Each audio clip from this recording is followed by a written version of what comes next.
سیاست میں ایک بڑی ہلچل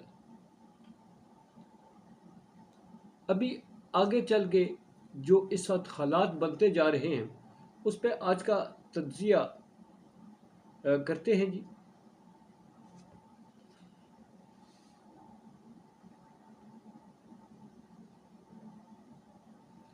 بڑی گیم سٹارٹ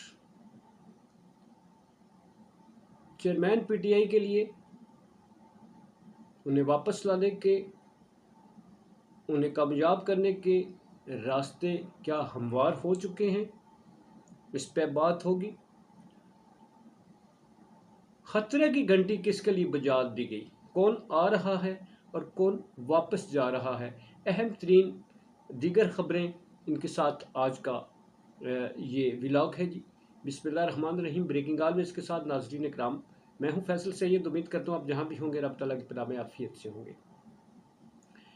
اس وقت فائنل مراحل میں گیم جاری ہے جی، اور واپس کسے لایا جا رہا ہے، کون جا رہا ہے، خطرے کی گھنٹی کس طرح سے بجنے جا رہی ہے، خطرے کی گھنٹی بج چکی ہے۔ نمبر ون جو اس وقت ایک انالیسز ہے اور فائنل کیا جا چکا ہے کہ ملک کی باغ دوڑ سنبھال کون سکتا ہے۔ اس انالیسز کی بیس جو ہے وہ کیا ہے، اس پہ بات کرتے ہیں۔ میرے اس چینل سبسکرائب کر دیجیے گا اور بیل آئیکن کا بٹن دباتے ہوئے اینڈ تک دیکھنے کے بعد اپنے تجزیے سے ضرور آگاہ کر دیجیے گا۔ ناظرین کرام، الیکشن کی بات کی جائے تو الیکشن کمیشن جس طرح سے کر رہا ہے اور جو فائنلائز ڈیٹ ہو رہی ہے، جس طرح کہ پی ٹی آئی کی الیکشن جو ان کا انٹر پارٹی الیکشن کا تھا اس کو بھی کنفیوز کیا گیا۔ پھر چیئرمین پی ٹی آئی کو جو ہے وہ رگڑا دینے کی تیاری سائفر کے حوالے سے اس کیس میں جو تفتیش ہو رہی ہے اس کو دیکھا جائے۔ اس کو الگ رکھیں تو دوسری طرف اگر ڈیولپمنٹس دیکھیں تو جو اس وقت گیم پلٹتی ہوئی نظر آتی ہے وہ اس بنیاد پر ہے کہ جتنے ابھی تک سروے ہوئے ہیں، جتنے ابھی تک کاغذی کارروائی کی گئی ہے، جتنا اس سب کی بنیاد رکھی گئی، عوام کس کے ساتھ ہے۔ نون لیگ جو ہے وہ ابھی تک کچھ ڈیلیور کر نہیں سکی۔ 17 ماہ کی حکومت اگر دیکھیں وہ نون لیگ کی تھی اور 17 ماہ کی حکومت میں وہ ڈیلیور نہیں کر سکے۔ اگرچہ 14 پارٹیوں کا ایک یہ گروپ تھا، مگر فرنٹ جو رول پلے کر رہی تھی وہ تھی نون لیگ۔ نون لیگ ڈیلیور نہیں کر چکی۔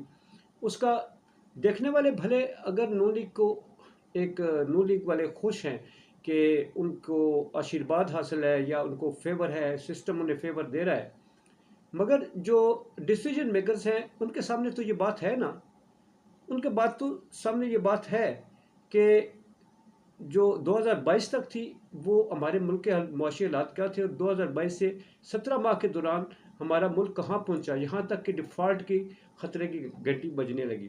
تو اب ڈیلیور کون کر سکتا ہے، اس کا یہ ایک سوال ہے۔ اور دوسرا سوال ہے کہ ملک کو چلانے کے لیے عوام کس کے ساتھ ہے۔ اگر الیکشن بائسڈ ہوتا ہے تو پھر ایک رولا مچے گا، اور رولا کون مچائے گا، وہ جس کے پاس عوام کی بڑی پاور ہے۔ اور اگر وہ آتا ہے عوام کی پاور کے ساتھ، اتنی بڑی حمایت کے ساتھ، تو پھر خطرات کتنے کم ہوتے ہیں اور معاشی حالات کتنے قابو میں رہتے ہیں۔ اس بیس پہ اگر جو فیصلہ کیے جو جیسا کہ کہا جا رہا ہے، تجزیہ کار، بڑے بڑے نامور تجزیہ کار جو ہیں وہ یہ کہتے ہیں کہ چیئرمین پی ٹی آئی جو ہیں ان پر جتنا بھی دباؤ ڈالا جائے، جو کچھ بھی ہو رہا ہے، جتنے کارکن اور اٹھائے جا رہے ہیں، مگر اصل ان کے ساتھ بات طے کی جا رہی ہے کہ وہ کیا کریں گے، کیا نہیں کریں گے۔